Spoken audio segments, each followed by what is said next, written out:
Hello, 小钟 and 小西. Hello, Helen. Do you still remember what ethnocentrism is? I do. Ethnocentrism means always regarding your own group and your own culture superior to others. But ethnocentrism is human universal. We cannot overcome it completely, but we can try to minimize the influence of it on us. Good job.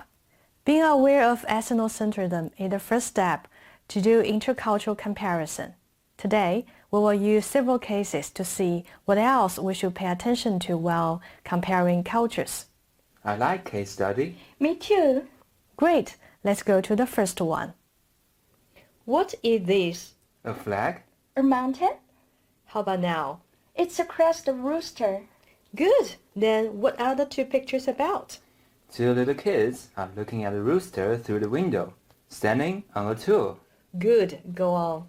The house where the two little kids stay is located on a farmland.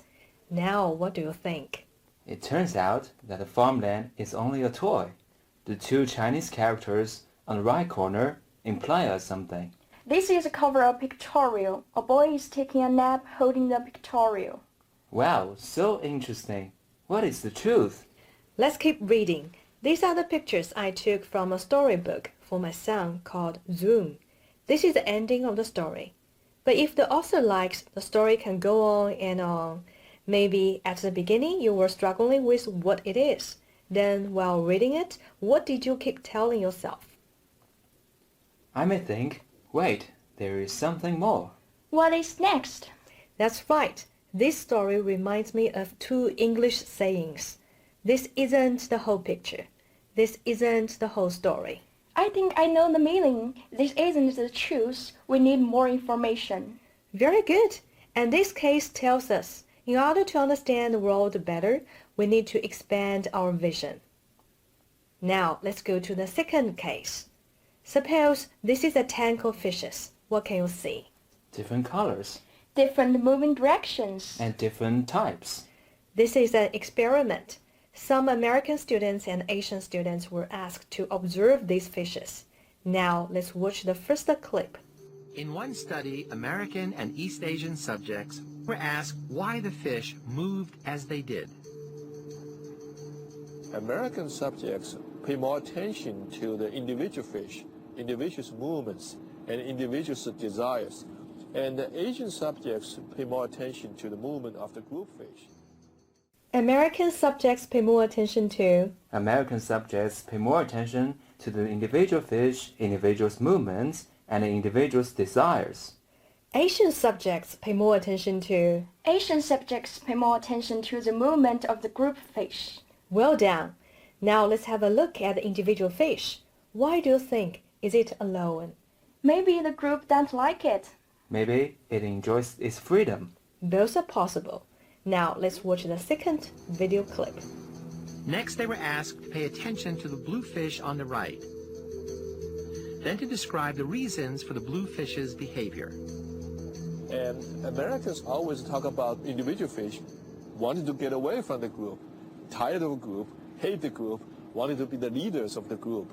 Whereas Chinese and Japanese students were more likely to say the individual fish couldn't get along with the group fish. The group fish kick out the individual fish, and they just don't like this individual fish.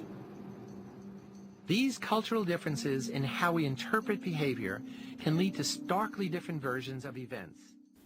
American students always talk about individual fish wanted to get away from the group, was tired of the group, hated the group, and wanted to be the leader of the group.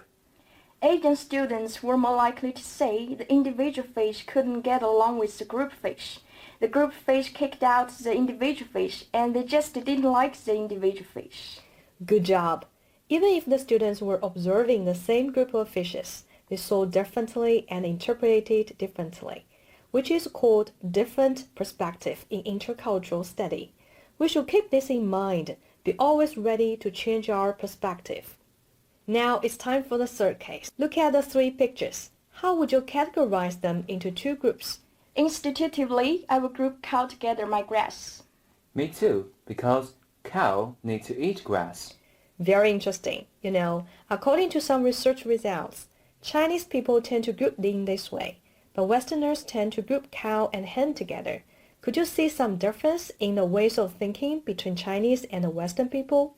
It seems that Chinese people like to see things in relations.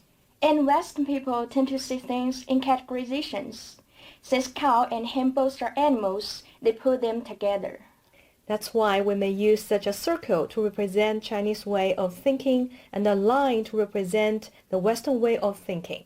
So this case tells us that sometimes we should change our way of thinking. You may put in this way. At least we should be aware of such a difference in intercultural study. Okay, now do you still remember what we have discussed today? We have analyzed 3 interesting cases.